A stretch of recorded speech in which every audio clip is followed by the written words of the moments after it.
Indeed, good health and well-being make up one of the 17 Sustainable Development Goals aimed at achieving better quality of life for all. Well, joining us to take a look at sanitation, another important SDG goal is Victoria Bird, a fellow at the World Resources Institute Ross Center for Sustainable Cities. She's also a co-author of a WRI report on urban sanitation crisis in the growing cities of the Global South. She joins us via telephone from Costa Rica. Welcome to the program.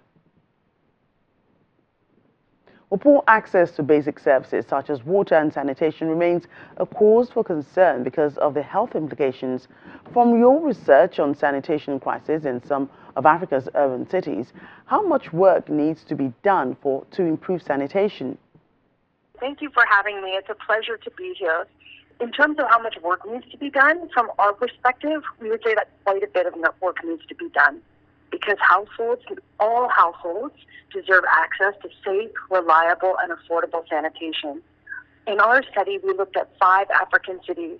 We looked at Maputo, Mazuzu, Nairobi, Lagos, and Kampala.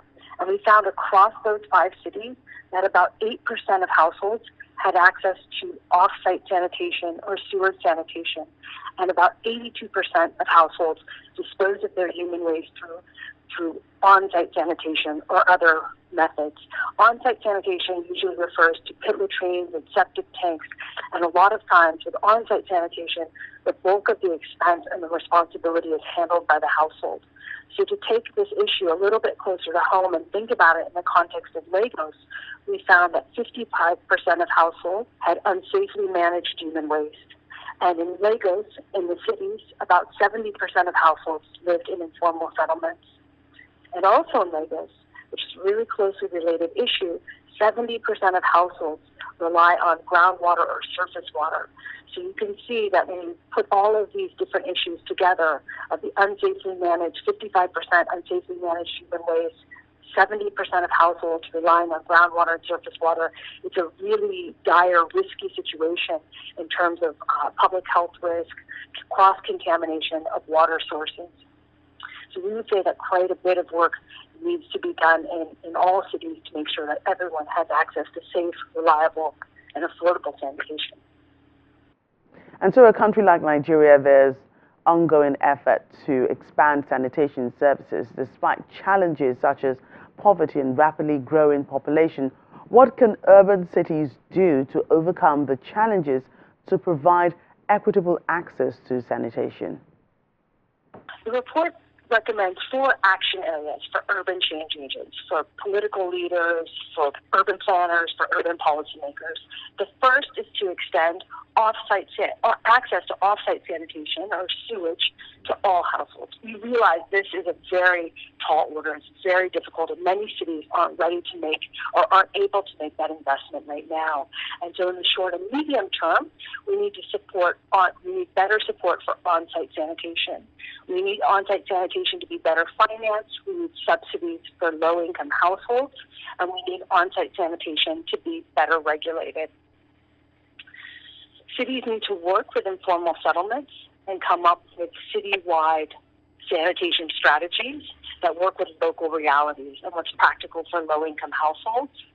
And really, this issue of affordability needs to be addressed. From our study, we know that when households can't afford safe sanitation, we know that households assume more risk. They take on more risky behavior, and we know that private actors will dispose of sanitation in unsafe places when it's too expensive to safely dispose sanitation. So we're really saying this is a public service.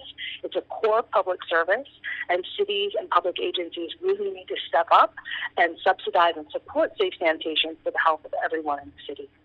Indeed, deliberate efforts must be made to address sanitation crisis across the world. But what key areas should policymakers and governments be focusing on in order to make attaining this SDG goal a reality by the year 2030? So how to make the SDGs, particularly the SDG related to access to water and sanitation and hygiene, a reality? It's, I think for a lot of the SDGs, the solution is somewhat similar in a sense, because most of the SDGs require a sustained political commitment. It's going to require strong leadership at the local and the national level it's going to require a coalition of diverse stakeholders working together. So city leaders, national leaders, actors from civil society, actors like yourself from the media that are bringing this issue to the attention of the general public, actors in a lot of different spaces coming together and creating strong coalitions to sustain that political commitment. But sanitation, a little bit different than some other public services in the city, does require a large financial investment usually up front. When you think about investing in sewer systems and off-site sanitation, it requires a lot of financial resources. However, these systems tend to last a long time, and usually when those investments are being made, people don't think about the cost of having access to safe, reliable, affordable, convenient sanitation over 50 to 100 years. So these are lumpy investments that are difficult to make, but once made, they do last a long time. And we also need, there's a big role for the public sector to regulate and enforce sanitation regulations. Victoria Bird, World Resources Institute Fellow, thank you for joining us today on Africa 54.